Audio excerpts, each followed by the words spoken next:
So what I'm using for the sculpting of the pieces to start getting the basic roughing out of the basic shapes is a very coarse sandpaper, okay, a very smooth sandpaper for sort of getting rid of the furriness of it, and a soldering iron. So I've used the soldering iron largely to rough out the hole that's there for two reasons. Number one, the melting of the polystyrene stiffens this up a little bit, makes it a little bit harder. So when I actually add the resin component there, it's already a fairly well structured sort of piece.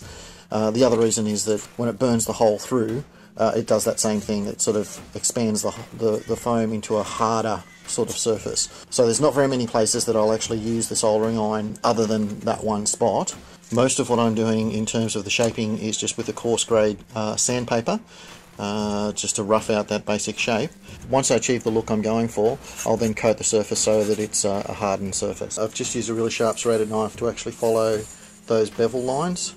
The idea being to angle the blade in such a way that it picks up the top line and the bottom line at the same time, and then make your way across. That still leaves an uneven surface, but I can go over that and sand that now with a smoother sandpaper to actually bring that bevel back close to what I'm after. Whilst I'm basing what I'm building here off my reference pictures, I'm not going to keep every single element. There's little tweaks and stuff that I'm going to be doing to make this my own sculpt and my own design.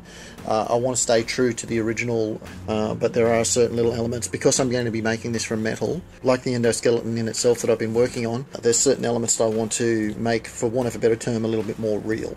So this is something that I hope to be able to build and break down. It'll have to sort of stitch together properly, very much like a real gun. So as a result, some of the features that are actually in this particular one in this picture is a resin replica, and whilst it's got really good reference detail pieces on it, some of the pieces aren't going to translate into a practical working piece. So that's where I've got to try and work out the extra details. Practically speaking, usually there's nothing really what you would consider to be ornamental on a gun. So these features usually would do something, and that's really what I've got to try and work out. The lower half of the Endo rifle has been taken from a real world gun. It's a calico machine pistol, but there are elements that have been taken from the real weapon that I do want to incorporate into this replica. In a process similar to what I did with the fake rock, I used the gap filler to go over and seal the foam surface. Once that's set hard, I'll be able to actually sand that back to a smoother surface, and a piece like that will be ready to be hollowed out on the inside and made into a piece that can be cast. Once the parts have been dried overnight, they're hard enough that they can actually be sanded back a little bit. You can see the spots there that have ended up a bit high. They'll need to be recoated and resanded. I'll have to do this process probably a couple of times before I'm happy with them.